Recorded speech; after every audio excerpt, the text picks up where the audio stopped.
For centuries, India was haunted by murderous religious extremists. They would wander the long roads and prey upon travellers for robbery and murder. For some it was just robbery, but for others it was an act of devotion to a goddess they called the Black Mother, Kali. Today we will learn about the Thugee, their beliefs and how this murderous band were finally crushed. This is Knowledge Voyage. But before this video starts, don't forget to hit subscribe and hit the bell so that you can get all of our weekly videos about history. Thank you. In the 1830s, a British official in India received a disturbing report. Over 100 human skulls had been found in a well in the town of Etawah. This looked suspiciously like the work of India's feared religious killers, the Thugee. The English word thug gets its name from the Thugee of India, and the word thug comes from the Sanskrit thaga, meaning to conceal or hide, a reference to the thieves' secretive, deceptive nature. These were thieves who robbed travellers and ritually murdered them as part of the worship of the Hindu goddess Kali. Kali, goddess of the Hindu cremation grounds, is often portrayed in a fearsome way, adding to the fear her followers inspired. They refer to her as the Black Mother, or Mother Kali, or Kali Ma.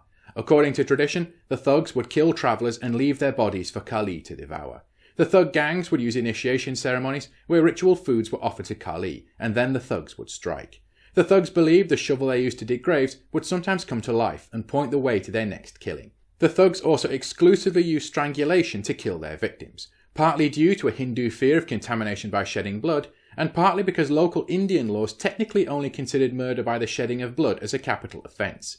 Thug gangs would travel in large groups, often befriending travellers on the road to learn where they were from, and the thugs had ruthless tactics. They would only attack people far from their home state, as they knew such people would not be missed for some time, and so would not initially arouse alarm if they didn't return home.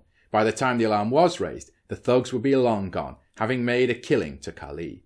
Thugs also initially avoided killing the elderly, women or disabled, but this became harder, as the thug gangs greatly feared leaving members of travelling parties alive who might identify them later. To get around this, lower-ranking thug gang members were tasked with killing the people who fell into taboo categories, to spare the gang leaders religious defilement. The thugs were running riot in the early 1800s.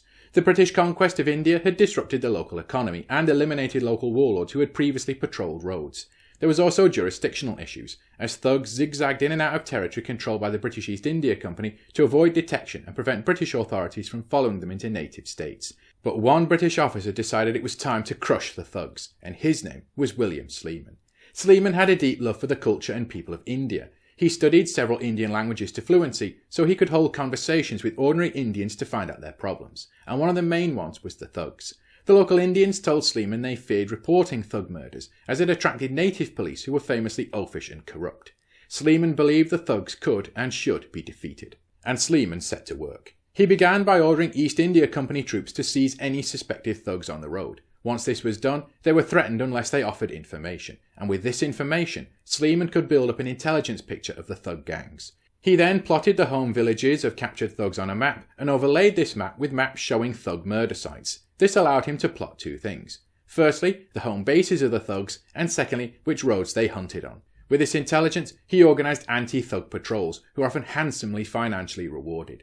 As time progressed, the thugs began to lose confidence. They were being ruthlessly hunted, their gangs broken up, they constantly feared betrayal by other gang members, and the British authorities mercilessly pursued them. The British also deliberately refused to return captured thugs to home provinces, where they could easily bribe corrupt local judges. Instead, they were exclusively detained, charged, and sometimes executed in British jails.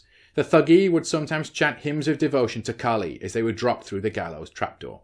As goddess of cremation grounds, the Thugee believed Kali would soon reincarnate them. But whatever became of them after death, their ability to harm ordinary Indians was no more.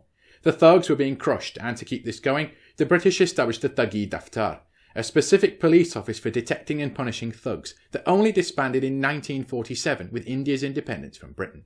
Some of the evidence Sleeman put together was so detailed it would even secure convictions in a modern court. So ended the threat of the thugs. For centuries the thugs had killed around 40,000 people a year, but the British authorities had crushed them, although they may have been immortalised in movies such as Indiana Jones and the Temple of Doom. The word thug has also entered the language, meaning violent gang behaviour. And whilst the Thugee of India are gone, they remain one of the most notorious and feared gangs of all time. Thanks for watching everyone. Don't forget to like, share and subscribe. Thank you.